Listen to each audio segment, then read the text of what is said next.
Malam, Sobat Atlantis.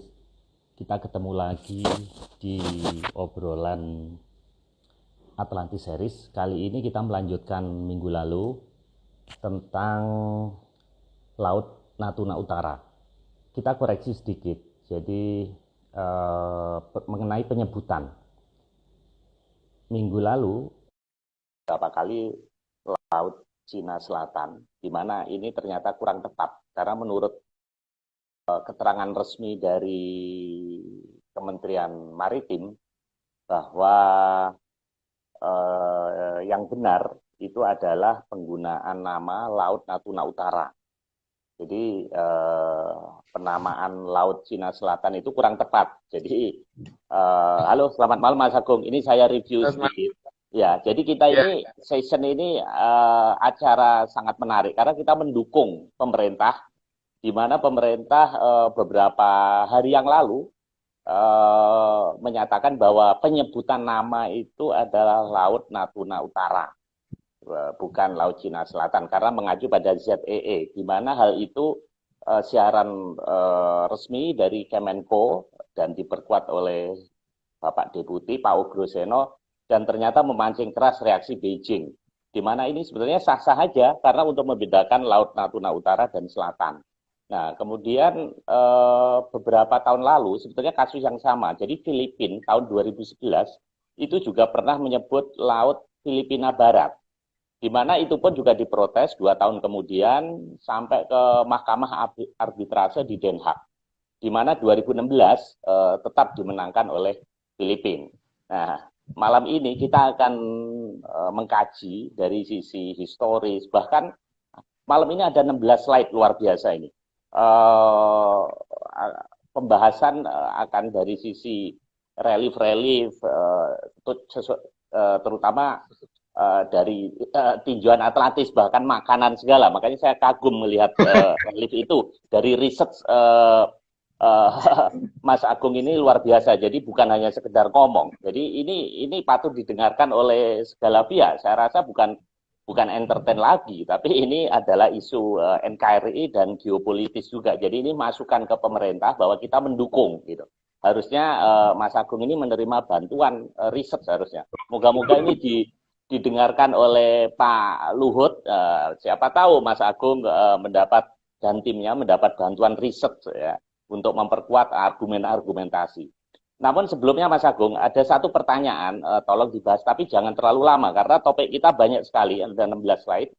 Kemarin yang flyer minggu lalu itu ada kayak gambar wayang. Nah, ini tolong dijelaskan, karena ada beberapa yang tanya, masuk ke DM kita, artinya apa? Nah, mohon dijelaskan sebentar, baru masuk ke topik berikutnya. Oke Mas, ya. Silakan. Gambar wayang itu, di situ saya gambarkan adalah gambar Bathara Wisnu. Di sini saya pakai acuannya orang Jawa, Pak ya. Jadi bukan sebagai orang Hindu, tapi saya sebagai orang Jawa yang saya penggemar wayang kulit, itu menyatakan bahwa Bathara Wisnu adalah dewa yang memelihara bumi gitu. Di sini tentu saja ketika bumi dalam situasi yang bahaya, di sini kelihatan bahwa ada dua negara besar berhadapan langsung di depan negara kita dan dua-duanya punya senjata pemusnah massal, seharusnya beliau turun tangan gitu kan. Sehingga saya gambarkan bahwa ini sudah saatnya seharusnya beliau turun tangan. Tuh. Cuman kapan beliau akan turun tangan itu bukan pemenang saya untuk menyatakan itu ya, karena yang bertindak bukan saya hanya menyatakan bahwa seharusnya sudah saatnya beliau turun tangan, mengingat seperti halnya dalam serat-serat kuno, kita selalu memakai patokannya Sri Adi Jayabaya, dan Sri Adi Jayabaya itu digambarkan sebagai titisannya Bathara Wisnu, gitu kan. Dan hal tersebut sudah digambarkan dalam berbagai ramalannya beliau, gitu Pak. Itu untuk yang pertanyaan Bapak tadi. Maka saya anggap penting wujud dari Bathara Wisnu dalam gambar yang saya tahu, dalam gambar pewayangan, yaitu dimunculkan posisi karena akan rusaknya alam raya ketika beliau tidak bertindak, gitu. Oke. Kita Dewa Wisnu langsung ini ke meliputi laut juga, Mas. Dewa Wisnu ini kan bumi itu cakupannya. seluruhnya. Dewa Oh, bumi, oke. dewa yang menguasai bumi ya dia seluruhnya. Ya. Jadi tidak hanya masalah daratan saja, tidak hanya masalah satu negara, tapi seluruh yang ada di bumi ini adalah menjadi tanggung jawab beliau. Gitu. Oh, oke, oke, oke. Oke, Mas, saya rasa cukup. Ini di sesi lain saja. Kita fokus pada topik malam ini. Oke, Mas, silakan. Oke. Kita lihat Pak ya, bahwa negara itu kalau memang berhasil mengeklaim suatu wilayah, seperti misalkan kita ngomong Pulau Jawa gitu. Pulau Jawa ini walaupun ada negara lain yang pernah masuk ke wilayah kita dan menamakan seperti apapun, nama Jawa tetap lebih terkenal daripada nama yang lain gitu. Seperti Sumatera gitu. Orang negara lain boleh mau kasih nama apa aja, tapi di peta dunia tetap aja tulisannya Sumatera, Pak. Gitu loh. Nah, sekarang kita lihat deh, kalau memang Cina itu berhasil mengeklaim wilayah seperti daerah Paracel, Spratly, dan sebagainya, dia kalah nama loh Pak. Minimal dari namanya aja dia sudah namanya Paracel, namanya Spratly. Nama Cinanya aja orang internasional mungkin nggak ngerti Pak. Maksud saya nggak ngerti dan tidak pengen tahu gitu loh namanya. Tapi kalau Bali gitu, orang ngertinya tetap Bali, walaupun mereka mau ngasih nama apapun, tetap aja orang sedunia ngertinya Bali gitu. Jadi dari klaim pertama, dari klaim pemberian nama, mereka sudah jelas kalah telak gitu. Minimal nama yang mereka klaim untuk daerah itu tidak dikenal masyarakat. Itu kenapa? Bisa ditunjukkan mungkin gambar pertama Pak tentang Kepulauan Paracel. Ini Mas.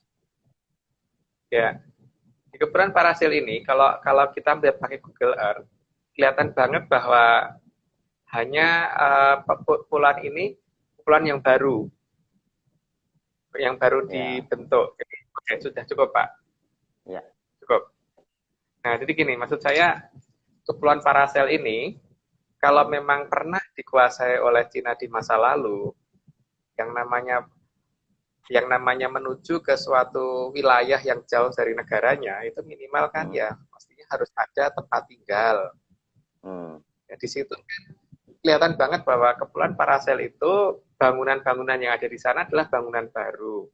Tidak bisa ditemukan dari Google Earth yang lama, itu tidak akan bisa ditemukan ada misalkan barak pasukan, terus tempat mendaratkan pasukannya, tempat untuk nimbun perbekalan.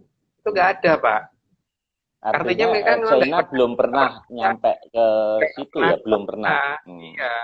Kalau pernah ke sana mestinya sudah ada bekas-bekas itu.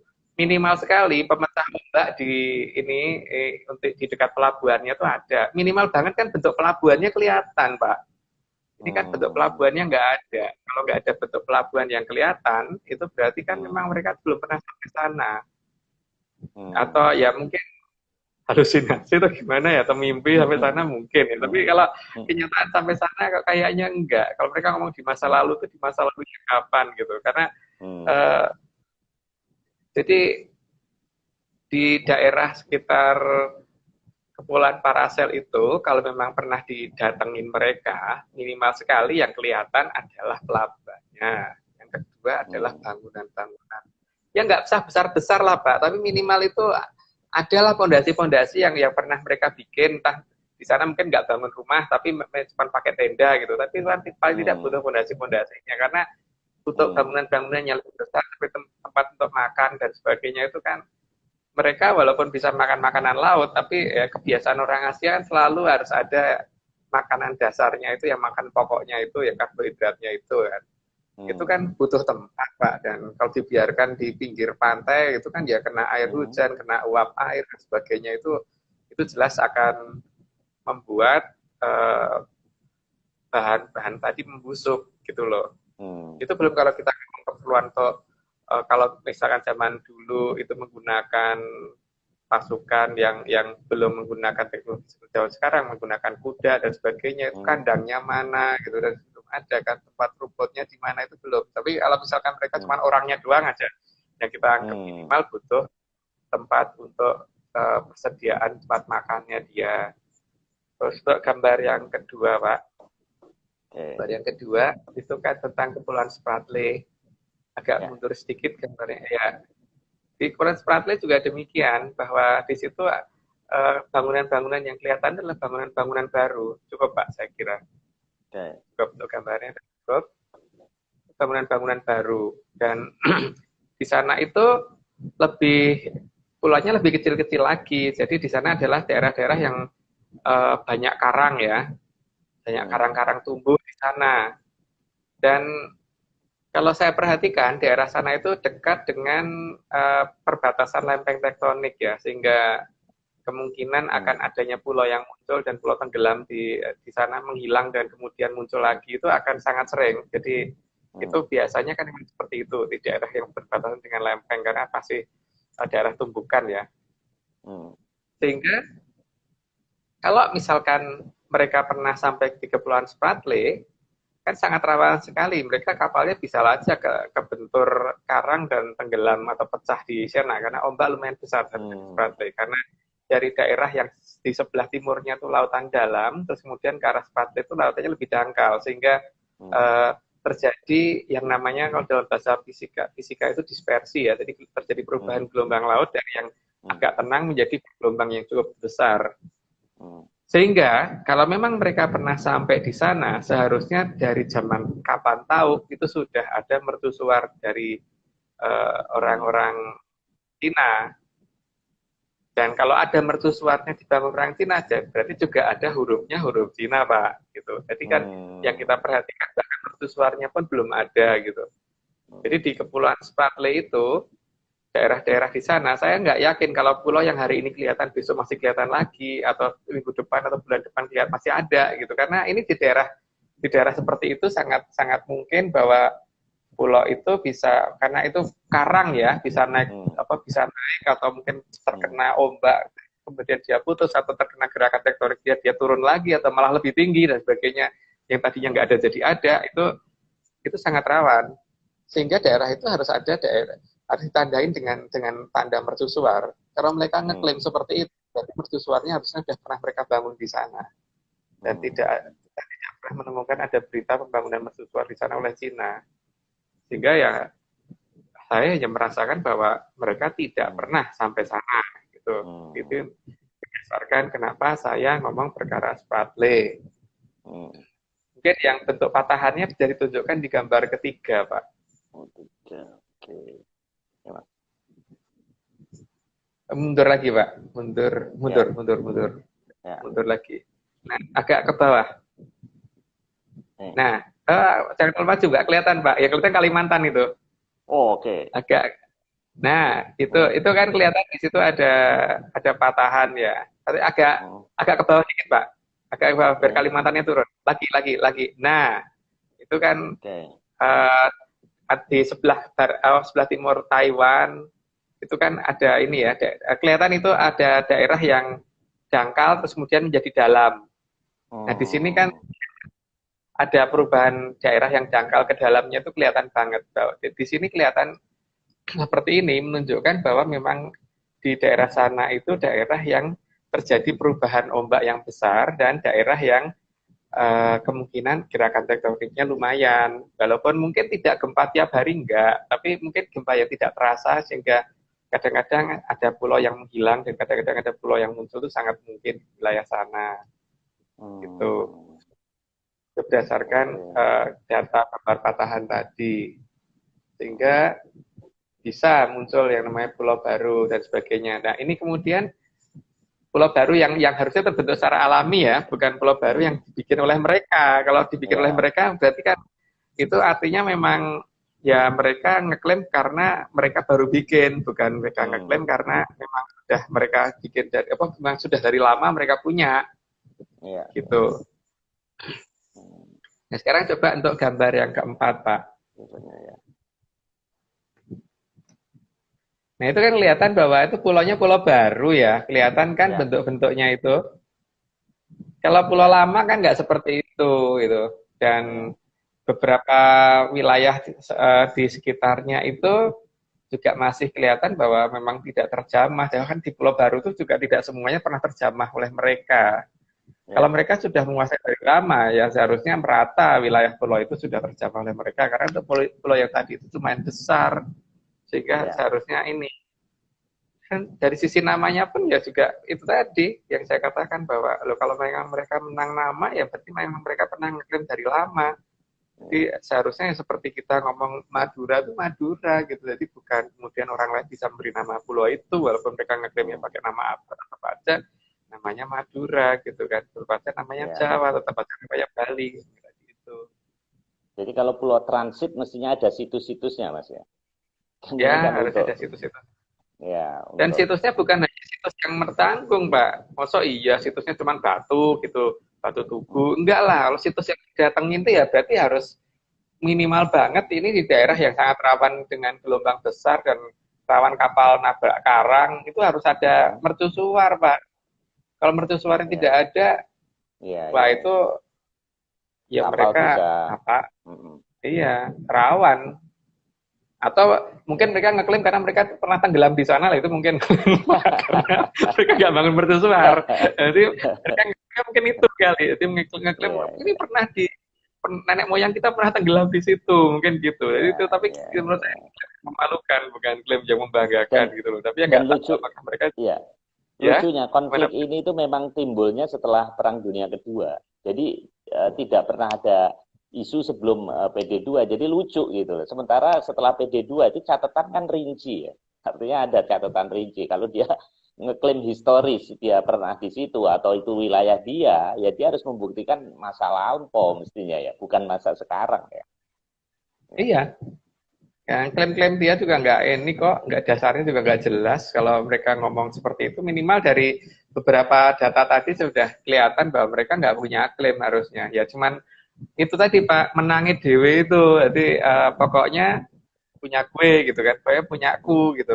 Lo kamu harus nurut nih punyaku karena dia punya senjata banyak gitu aja. Dan kalau misalkan mau berhadapan dengan Amerika ya pokoknya dia itu tadi Pak, gejala orang frustasi itu yang saya perhatikan karena ya memang negaranya lagi kacau beliau seperti itu, kacau balau, penyakit, bencana nggak berhenti dan sebagainya, dan ya memang lagi brengsek-brengseknya negara itu. Jadi memang butuh nasionalisme untuk masyarakat, mengalihkan perhatian masyarakatnya supaya nggak kudeta ke pemerintahnya itu. Atau supaya militernya di luar Pak, jangan di dalam. Karena kalau militernya di dalam mereka bisa, senjata ini bisa dipakai untuk pemerintahnya sendiri. Tapi kalau mereka dikerahkan untuk ke India, untuk ke Laut Natuna Utara, dan yang berhadapan dengan Jepang, yang berhadapan dengan kita dan sebagainya, sehingga militer itu kan di luar Pak posisinya, bukan untuk ini. Karena pasti ada Pak beberapa jenderal di sana yang sudah pengen ini, tapi pasukannya nggak ada gitu kan, karena pasukannya disuruh berantem di luar. Tapi gitu. Mas, tapi ekspedisi Pamalayu terjadi juga loh, waktu Singosari terlalu banyak pasukan di luar, di dalam bisa juga timbul pemberontakan loh. Kalau sudah Titiwanci ini. Ya, memang bisa aja Pak, karena pasti tidak semua pasukan bisa dibawa keluar kan. Tapi mayoritas pasukan itu beda dengan waktu Pamalayu Pak. Pamalayu itu tidak seluruh pasukan kan yang dibawa keluar, itu hanya berapa kapal ya.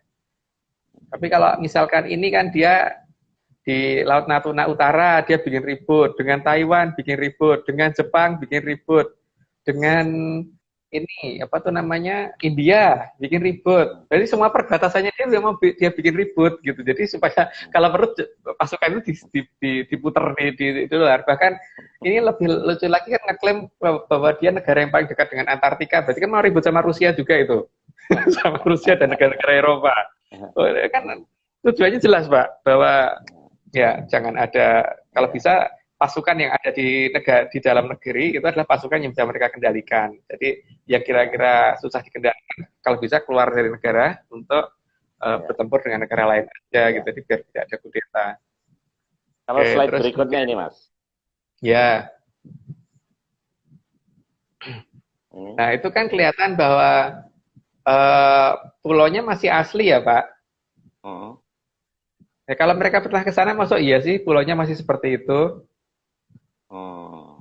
Kan nggak ada ini loh apa namanya bekas apa gitu, pemecah ombak kayak atau bekas pelabuhannya gitu. Ya. atau bekas bangunan-bangunan apa gitu. Ya yang dinamakan bangunan ya jangan cuma tugu gitu. Kalau cuma tugu tuh bukan ini, ya seperti orang cuman lewat apa terdampar gitu terus ngasih tanda terus ngaklaim gitu pernah menguasai pulau itu, ya enggak lah. Kan kadang-kadang Hmm. ada itu orang berlayar terus kemudian kena ombak besar terus kesasar terus kemudian di situ bikin tanda terus kemudian ketika kondisinya bisa pulang dia pulang.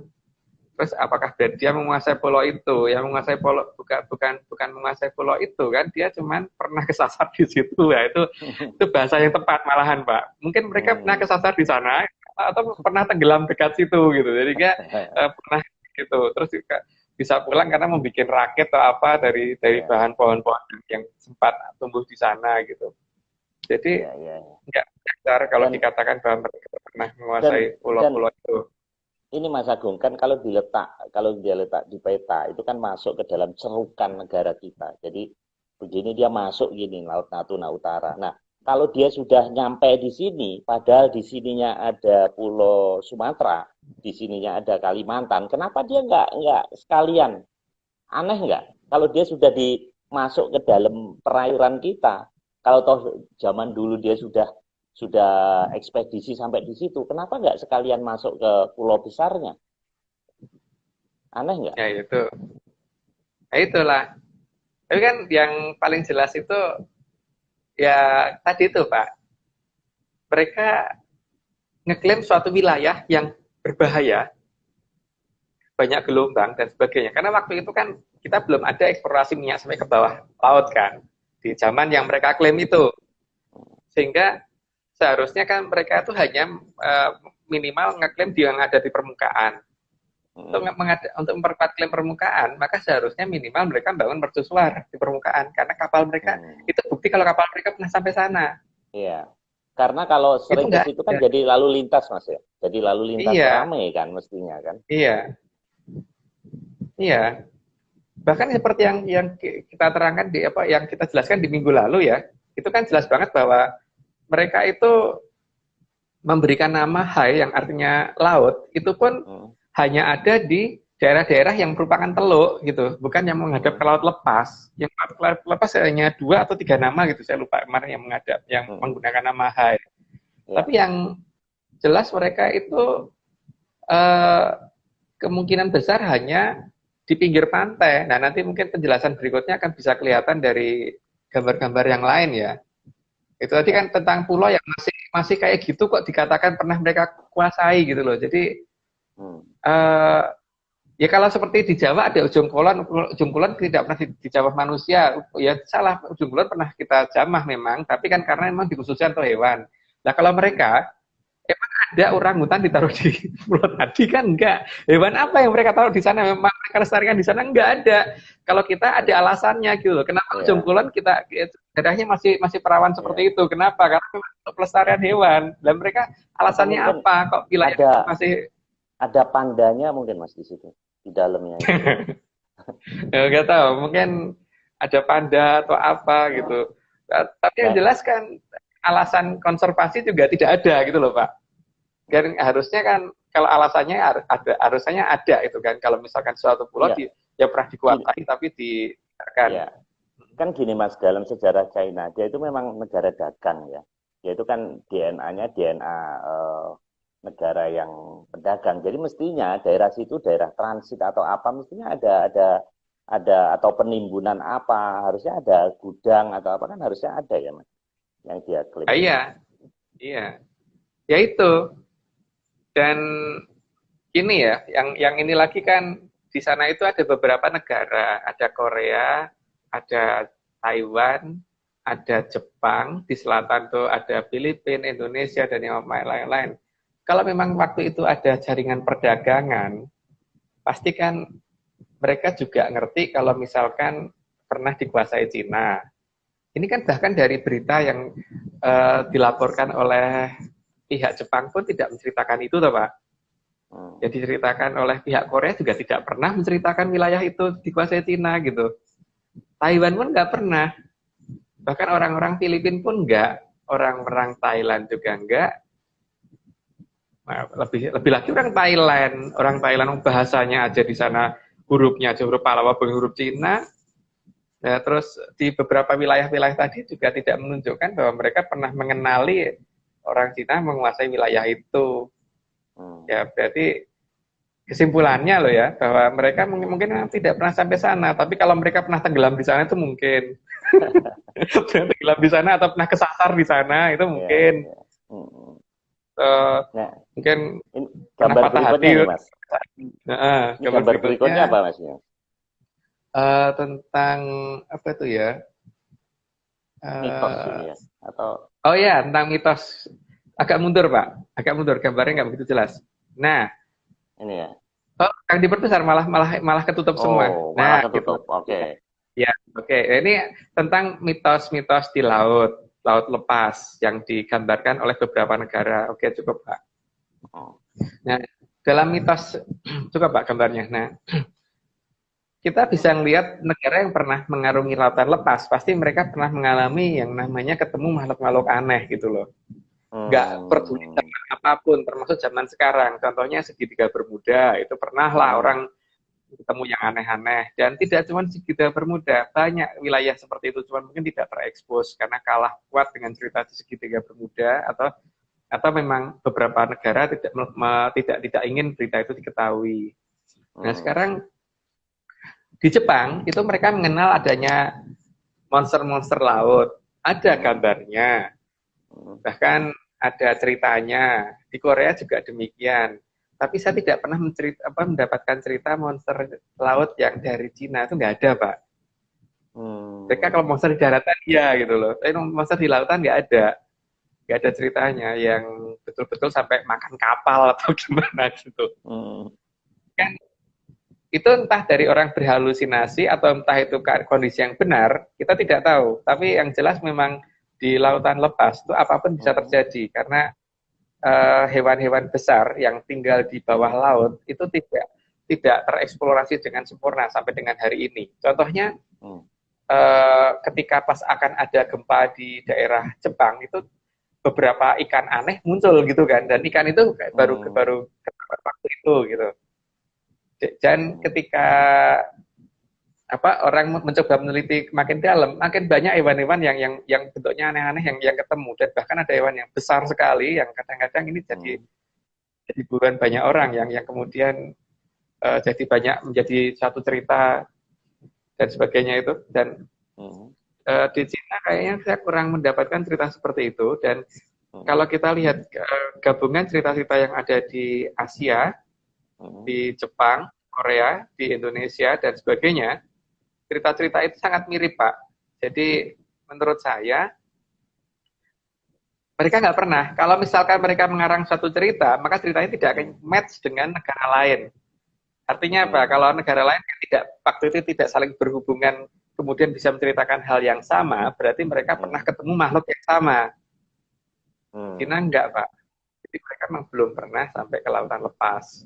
Mereka paling cuma melipir pinggir pantai itu mungkin gitu. Oke, terus gambar berikutnya, Pak, ini terdagelan sedikit. Wah, ini makanan nih, Mas. Nah, untuk negara yang senang mengarungi samudra, itu kan tentu saja mereka mengenal jenis-jenis makanan laut dari zaman dulu, bukan dari zaman sekarang. Ya. Jadi seafood itu yang terkenal itu kan di Korea, di Jepang, ya. Di negara kita juga. Kita kan kenal ikan tuna, ikan macam-macam ikan di sini kita kenal, dan memang penduduk kita suka makan ikan laut juga gitu. Di Cina itu kan kecenderungan makanan darat, Pak, bukan makanan di perairan. Di perairan laut maksudnya ya, terutama di perairan laut yang laut lepas.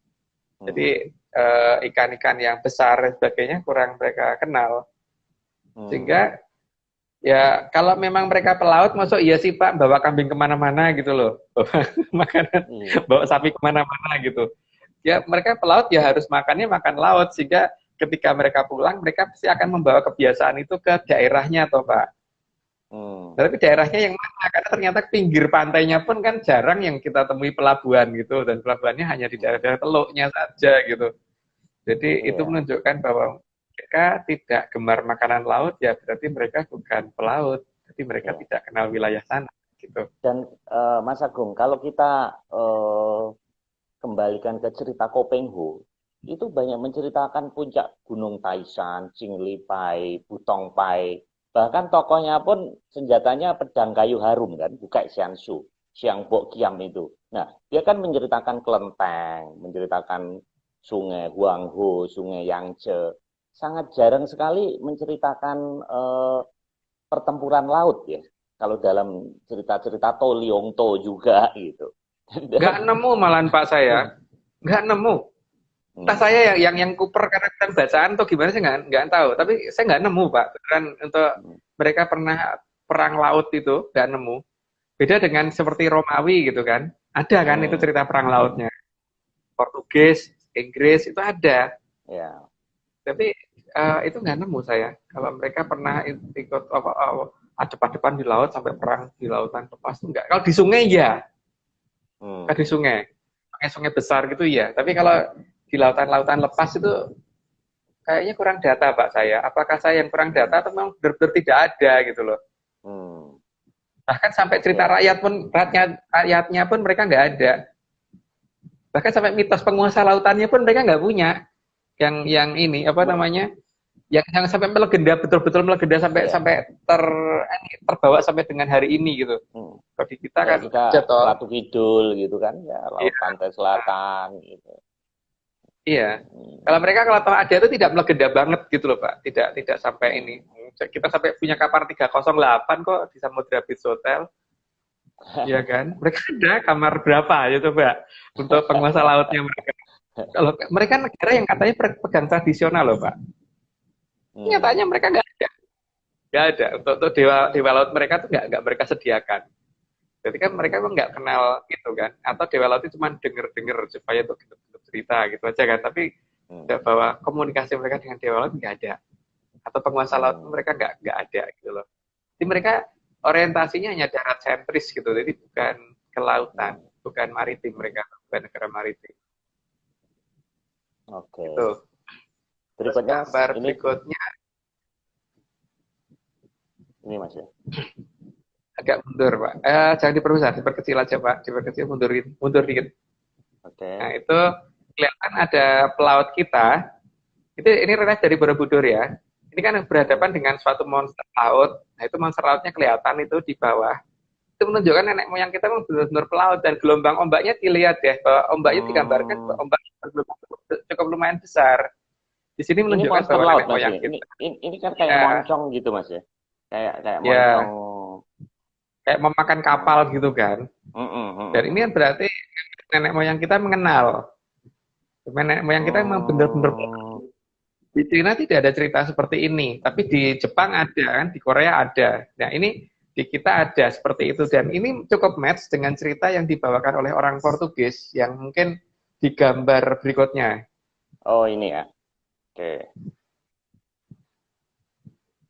Saya lupa itu cerita tahun berapa, tapi itu ada gambaran seperti itu gitu. Ini agak mundur Pak. Ya. Agak mundur dikit. Nah, coba kalau kita lihat dari moncongnya dengan yang digambarkan di Borobudur itu mirip loh Pak. Bentuk kapalnya juga mirip. Mirip tadi ya, yang di sini ya. Iya. Ini ya. Iya. Iya, dan yang digambarkan dengan yang tadi monster yang di Jepang tadi, yang gambar yang sebelumnya tadi, yang sebelum makanan tadi. Ini ya. Nah itu mirip bentuk-bentuknya ya? itu, iya. Artinya dari beberapa negara, kalau halusinasi tidak akan ada kemiripan. Tapi ini benar-benar ada ya paling tidak kemiripan. Itu menunjukkan bahwa memang ini negara-negara pelaut. Tapi Cina tidak menemukan, saya tidak menemukan gambaran dari orang-orang Cina, sehingga ya gimana saya bisa ngomong bahwa mereka pernah sampai Paracel, mereka pernah sampai Spratly, mereka pernah sampai menguasai sampai seperti itu. Tapi kalau mereka tenggelam, karena saya percaya Pak, kalau mereka ini, karena dasar yang paling utama adalah dari 10 jenis kayu yang dipakai bagus untuk membuat kapal, kita tidak menemukan bahan itu ada di Cina. mungkin memang ada bangunan yang bagus untuk membuat kelenteng dan sebagainya, untuk bikin istananya sana itu yang kayu. Tapi untuk di laut itu kan ada perhitungan lain, Mbak, karena di laut itu masalahnya harus tahan ombak, tahan nggak lapuk, terus kemudian tahan air garam dan sebagainya gitu kan. Juga rawan dikrikiti ikan dan sebagainya itu lah. Kayu di Cina saya tidak nemu. Kalau di Indonesia masih ada kayu jati yang bisa digunakan untuk itu. Dan tahan gelombang yang cukup besar. Gelombang yang cukup besar itu kan terjadi ketika dispersi tadi. Gimana, Pak? Tapi Mas, kalau kita ke Beijing, itu kan ada Forbidden City.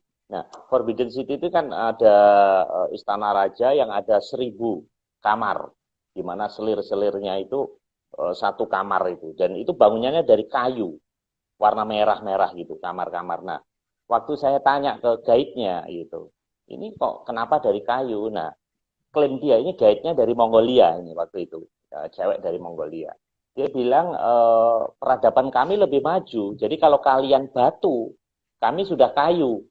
Jadi batu lebih tua, nah kayu lebih muda. Tapi artinya pada masa lalu, menurut dia ini, mereka sudah bisa membuat istana dari kayu. Sementara kalian kan masih batu. Nah itu gimana itu? Itu benar nggak? Oh, gini. Justru kayaknya kebalik, Pak ya. Coba ya, Bapak melihat orang pedesaan. Orang pedesaan itu yang orang-orang yang nggak punya, itu biasanya rumah itu dari bambu yang dianyam, itu namanya gedek gitu loh, Pak. Lebih bagus sedikit ketika dindingnya diganti dengan kayu yang ditempel-tempel itu. Ketika lebih bagus lagi, maka dindingnya dari batu bata. Lebih bagus lagi ketika pakai batu kali kan, untuk batu batanya. Artinya itu kan justru terbalik, Pak. Kalau mereka ngeklaim bahwa mereka bisa bikin dari kayu, itu lebih bagus daripada lebih maju daripada yang dari batu. Itu yang pertama ya. Terus yang kedua, kita itu seperti misalkan di Borobudur dan Prambanan itu di sana ada candi yang terbuat dari batu kali. Nah, batu kali tersebut ada reliefnya. Membikin relief di batu kali itu lebih susah daripada membuat relief di kayu, Pak. Jelas itu. Artinya apa? Butuh material yang lebih keras untuk bisa membuat relief tersebut. Tapi kalau di kayu itu lebih mudah tentunya. Itu bisa ditanyakan antara pematung yang biasa bikin patung dari kayu atau dari batu kali. Itu problem kedua. Tapi kenyataannya Indonesia tidak ditemukan sejarah keberadaan tatah itu loh, Pak, pahat. Pahat ya dalam bahasa Indonesia, ya. Itu tidak ditemuin. Artinya apa? Artinya ada cara lain. Nah, cara lain ini gimana? Itu mungkin belum diketemukan oleh orang zaman sekarang, tapi karena saya sedang mengadakan percobaan, kandungan batu kali itu kan kebanyakan merupakan unsur yang ada kandungan logam berat, logam yang kayak besi dan sebagainya, itu ada ya kandungan logam. Nah, kandungan logam itu biasanya akan menjadi lunak ketika kita rendam dalam asam kuat. Ya, mungkin yang paling gampang untuk perbandingan kalau tulang kita rendam dalam asam cuka. Asam cuka kan asam yang tidak terlalu kuat ya, asam lemah itu. Selama 1 hari aja itu akan jadi lunak. Nah, sekarang kalau batu kali itu kalau kita rendam dalam asam kuat yang cukup lama, ya mungkin 2-3 hari gitu, ya, maka batu itu akan jadi lebih lunak sehingga bisa dibentuk. Bisa dibentuk, terus kemudian dikeringkan lagi, mengeras lagi. Apakah seperti caranya beliau zaman dulu dalam membangun Borobudur sehingga membuat relief dan sebagainya? Tapi minimal kalau iya menggunakan cara seperti itu, berarti penemuan asam kuat itu sudah lebih maju daripada hanya mereka waktu membangun bangunan dari kayu, karena mereka berarti hanya butuh gergaji dan api, butuh wadahnya, butuh ininya, butuh cukup lebih ribet, butuh alat untuk pelindung tangan, pelindung badan dan sebagainya, Pak, kalau seperti itu. Karena buktinya nggak ditemukan pahat, berarti pasti menggunakan cara yang lain. Tapi kalau dari waktu saya nyoba, saya tempelin kertas lakmus di Borobudur dan sebagainya, itu memang kelihatan sih biru berubah jadi merah ketika saya siram air apa namanya aqua. Kalau harusnya kalau air aqua kan netral ya, jadi tidak menggeser ke pH yang lebih rendah.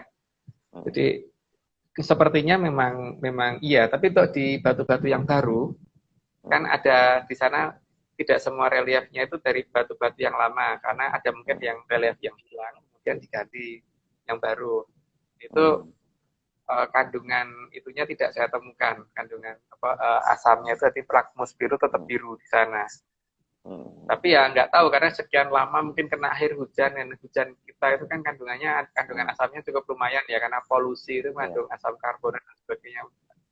Itu mungkin juga bisa ini. Jadi mungkin percobaan saya kurang akurat di situ. Tapi paling tidak ketika saya mencoba batu saya rendam dengan asam kuat tadi berhasil menjadi lebih lunak dan kemudian bisa dibentuk itu tadi, saya pikir itu sudah menjadi petunjuk awal yang entah iya digunakan begitu atau tidak saya kurang tahu, tapi minimal ada cara seperti itu untuk bikin relief, jadi tidak hanya menggunakan pahat gitu ya. Dan jadi Mas, kalau ngomong-ngomong tentang candi, ini di Cina sendiri kan nggak ada candi segede Angkor Wat segala itu kan Mas ya. Jadi kenapa ya? Dia kan maksudnya dia bangsa pegunungan. Kalau Cina ini kan alamnya luar biasa nih pegunungannya. Tapi kok nggak ada candi segede Borobudur, Angkor Wat itu kenapa ya? Ya mereka cuma bikin beteng kan Pak yang gede, kan bikin betengnya aja meragukan apa betul dibikin mereka sendiri atau mungkin dibantu bangsa lain. Ya sekarang saya meragukan dengan semua cerita Cina karena kan mereka selalu bohong Pak. Bohong yang pertama itu ngomong bahwa mereka awalnya membangun mercusuar di Spratly dengan tujuan untuk membantu supaya pelayaran aman, ternyata bikin pangkalan militer gitu kan. Dengan India juga begitu, tapi ternyata nyaplok wilayah gitu kan. Ini jelas-jelas mereka memang spesifikasinya di situ Pak, halusinasi ya, dan di situ yang ini. Jadi kalau misalkan kita di sini disuruh mengakui bahwa Cina pernah bikin beteng segitu panjangnya, harus diadakan penelitian ulang betul nggak sih itu dibikin oleh Cina gitu. Jadi itu beteng sebenarnya untuk apa dan betul nggak dibikin ini sepanjang itu gitu. Dan itunya kan juga itu dari batu bata atau batu kali ya, saya itu kurang ini, belum pernah naik betengnya. Jadi batu kali Mas, bukan bata, batu alam. Batu kali, ya. Batu kali. Ada reliefnya nggak Pak di sana? Relief saya nggak menjumpain, tapi memang kalau kita kelihatannya kan kecil nih kita di tembok Cina, tapi kalau kita sudah naik, waktu itu saya kan pakai itu apa namanya, karena berat naiknya pakai apa tuh, kereta gantung. Nah itu kita di tengah itu seperti kayak jalan tol Mas, luasnya tuh luar biasa, jadi mobil simpangan ngebut juga bisa. Jadi memang raksasa itu, memang besar dari batu. Ya. Nah itu terus mereka ngomong bahwa itu primitif gitu Pak. Katanya ya kalau maju kenapa bikinnya mereka pakai batu bukan pakai itu ya. Iya, jadi mereka kenapa dia nggak pakai kayu ya? Sendiri, kan? Ya, katanya kalau yang maju pakai kayu, kenapa bikinnya pakai batu? Tembok Cina nggak pakai kayu sekalian ya? Kan di gunung ya. Karena mereka ngomongnya kan kalau bikinnya pakai kayu lebih maju gitu. Kenapa bikin pakai batu, pakai kayu? Kalau misalkan untuk pertahanan mungkin batu lebih baik gitu. Tapi kan rawan juga kalau istana kok kayak gitu. Iya. Ini Mas berikutnya Mas ini. Iya, agak dimundurin Pak. Agak dimundurin lagi, mundurin lagi. Nah, itu kelihatan bahwa kapal yang ada di Borobudur itu ada di daerah yang jauh dari daratan. Dan gelombang itu kelihatan lumayan gitu. Jadi kalau nenek moyang kita menggambarkan gelombangnya ya. Itu jauh dari daratan. Tidak ada gambar gunung di situ, nggak ada Pak. Nggak ada. Ya pokoknya itu jauh dari daratan ya jelas, dan kapalnya dalam posisi kedorong ombak gitu kan. Jadi ini menunjukkan bahwa nenek moyang kita pernah sampai ke lautan lepas, tidak seperti mereka. Kalau mereka tidak tampak pulau di belakangnya, tidak tampak gunung di belakangnya. Jadi ini menggambarkan benar-benar di samudera ya Mas ya? Iya, samudera lepas. Kalau di dekat daratan ya kelihatan gunungnya. Ini relief di Borobudur Mas ya? Relief di Borobudur. Borobudur. Kita ngambil. Ya, Hmm. itu baru berdua. Oke, oke, oke. Oke. Hmm. Oke, itu Nah, ini penjelasan dari berikutnya. gambarnya. Ya, Ini berikutnya. agak mundur, Pak, agak mundur. Karena sasarannya adalah gambar sebelah kiri atas. Ya, gambar sebelah kiri atas. Jadi kapal ini, coba mundur lagi, Pak, mundur. Hmm. Kapal, nah itu tolong diperhatikan semua gambar itu, terutama yang gambar kiri atas ya.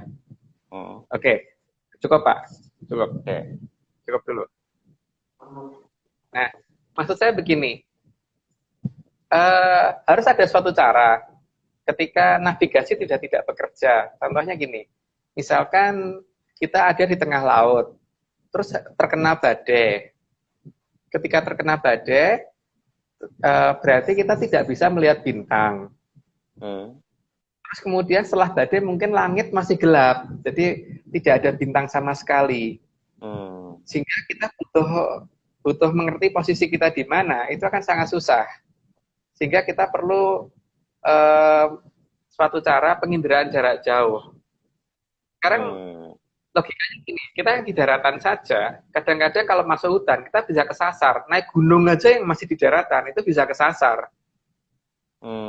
Apalagi di laut. Ya. Apalagi di laut yang kadang-kadang bintang nggak kelihatan sama sekali. Kalau kita bawa kompas, ketika ombak itu besar, ini kompas nggak mungkin diem, Pak. Pasti juga bergejolak terus. Kompas itu pasti juga akan berputar atau ya pokoknya nggak akan konstan gitu. Sehingga perlu penginderaan jarak jauh, maka perlu balon udara. Di sini malah menunjukkan bahwa nenek moyang kita benar-benar pelaut. Karena apa? Ketika terkena gelombang yang besar dan kehilangan arah, di situ kemudian balon udara dinaikkan untuk mencari posisi ada di mana daratan terdekat yang bisa dikenal gitu kan. Tidak ada gambaran seperti itu kan? Enggak, Pak. Artinya apa? Mereka nggak pernah sampai lautan lepas yang ombaknya besar banget, atau yang mereka pernah terkena badai, atau mungkin pas malam hari mereka ketutup ini sehingga nggak bisa melihat bintang. Ketika siang hari, kalau kita ada di tengah laut, maka kita hanya bisa melihat kanan kiri depan belakang itu laut, Pak. Tidak ada patokan kalau kita kompas. Tapi kalau misalkan malam hari, mungkin masih ada bintang yang kita jadikan patokan. Tapi kalau misalkan ternyata malam itu mendung, kita nggak ada patokan lagi, maka hujan pula, maka yang bisa kita jadikan patokan adalah ketika siang hari kita terbangkan sampai ketinggian tertentu sampai daratan ada di sebelah sana gitu kan. Kalau balon gampang, Pak, yang penting ada bahannya, terus kemudian pakai api aja kan cukup kan, pemanasan. Nah, itu bentuk seperti itu di gambar berikutnya kan, itu yang diperbesar. Ya, berikutnya. Ya. Jadi keberadaan balon ini juga menunjukkan bantuan navigasi untuk pelaut kita. Yang nggak tahu oleh sejarawan kita itu dianggap apa, dianggap awan atau dianggap mendung atau dianggap apa, saya nggak tahu. Tapi kalau saya lihat dari bentuknya tadi tidak mirip mendung kan, Pak? Tidak mirip mendung karena bentuknya kotak. Ini ditunjukkan lagi, Pak, supaya tunjukkan lagi. Jadi ini ya. Agak mundur lagi, agak mundur lagi. Nah, ya. Kelihatan kan bentuknya tidak mirip dengan mendung, itu bentuknya lebih mirip dengan balon udara kan. Nah, balon udara kan sangat diperlukan kalau untuk ya. Nanti kan jelas itu balon udara yang diikatkan ke kapal, mungkin talinya nggak kelihatan karena ini ya, tapi paling tidak mereka bisa mengamatin dari kejauhan, dari ketinggian. Oh, kita ada di mana gitu kan, bisa ketahuan. Ini menunjukkan adalah nenek moyang kita pelaut dan sampai laut lepas, bukan cuman sampai laut-lautan gitu loh, bukan cuman sampai Teluk. Mungkin untuk orang-orang yang pernah kerja di lepas pantai, pernah kerja di rig gitu, di pertambangan minyak lepas pantai, akan tahu persis bahwa mereka menghadap ke barat, timur, utara, atau selatan ketika siang hari, dan matahari mungkin pas lagi nggak jelas kelihatan, cuman remeng-remeng seperti itu, maka mereka tidak akan bisa menentukan arah barat timur ini, hanya berdasarkan hafal arah timur di mana gitu, matahari biasanya di mana terbit dan di mana tenggelam gitu kan. Bintang belum tentu tiap hari kelihatan. Nah, itu butuh alat lain. Kalau zaman sekarang ada GPS, Pak. Lah zaman dulu apa? Jadi kan butuh Iya. peralatan lain, gitu kan. Ya, Ini Mas. terus ya agak mundur Pak, agak mundur lagi. Nah itu kelihatan, itu gambar kapal Cina. Nah kalau gambar kapal di Indonesia tadi, apakah kelihatan belakangnya ada gunung? Enggak kan? Ini kan kelihatan bahwa belakangnya ada gunung, Nih. ada daratan, berarti kan. Itu berapa jauh dari daratan? Enggak jauh kan? Iya. Apakah seperti ini dikatakan orang yang pelayar? Terus apa ya seperti ini kapalnya cukup untuk berlayar jarak jauh gitu loh. Jadi dari bentuk kapalnya saja kelihatan bahwa kapalnya itu kayaknya tidak bisa berlayar terlalu jauh karena layarnya cuma seperti itu dan bentuk kapalnya cuma sekecil itu gitu, dan itu dekat banget sama daratan, nggak jauh dengan daratan Hmm. kapal seperti itu. Iya, iya, iya, iya, iya. Ini seperti Kalau jong ini. pelaut mereka Jong. nggak seperti itu. Dan mereka juga nggak ada bantuan navigasi kayak itu kan Pak. Kalau misalkan kesasar pakai apa itu nggak ada penyelesaiannya gitu. Iya. Dan ini di lukisan ya, bukan bukan di relief ya, bukan di batu. Ini bisa jadi Iya, bikinnya diragukan. Kalau relief kan jelas bisa dilihat bertahun-tahun ya, ratusan tahun nih. iya, Kalau lukisan ya kita nggak tahu ya. iya. Nah ini, Dibuat di zaman sekarang juga nggak ada yang tahu kan Pak. hmm, nah ini berikutnya ini Nah ini juga begitu. Supaya agak menjauh lagi Pak, agak menjauh. Mundur, mundur, mundur. ya. Nah, kelihatan kan sebelah kiri atas ada daratan, kanan atas juga ada daratan. Hmm, Jadi kan nggak pernah laut lepas, Pak. ya, ya, ya, Iya ya. kan? Nggak pernah ke laut lepas mereka itu. Jadi memang benar-benar ya mereka hanya di pinggir pantai. Jadi kalau mereka ngomong sampai ke laut semuanya, yang meragukan. Mungkin mereka Hmm, ngeklaim gelap itu tadi yang atau kebelbekan laut di sana itu yang mungkin itu. iya, iya, ya. Tapi kalau Tuh. yang ini seperti kayak kapalnya besar ini mas, yang bawahnya. Ya, itu kapalnya besar, lihat belakangnya Pak. Itu ada bukit kan? Ya ini, Ada ya, bukit di belakangnya. Walaupun iya, kapalnya besar, tidak menunjukkan dia tengah laut loh Pak. iya. Berarti Ya, entah dia mereka atau berlayarnya melipir, mungkin melipir hanya ya, pinggir pantai. ya Pinggir hanya di pantai. pinggir gitu ya. Kalau di pinggir pantai memang mereka berarti menguasai lautan gitu. Terus mau ngeklaim. Ya enggak lah Pak. Hmm, Mereka cuma berbondong-bondong lewat pinggir setengah sampai tengah lah. Kok yang diklaim tengah laut segala? hmm. Ya enggak Ya, bisa lah. Itu namanya mas, mengada-ada. sebenarnya yang harus mengklaim kita loh, karena kita kan ada sejarah dari Formosa. Formosa itu kan dari Taiwan sampai Madagaskar, sampai Afrika. Kalau kita kan ada jejaknya, bahkan ini ada cerita sedikit. Saya kan pernah di Madagaskar. Di situ tuh lucu, Mas. Kesamaan bahasa itu ada. Kayak kita kan batu ya. Kalau bahasa Jawanya watu ya. Misalnya tuh fatu. Padahal kan ini negara yang ribuan kilo jauhnya dari kita. Jadi di Madagaskar tuh lucu. Orangnya kayak Kalimantan.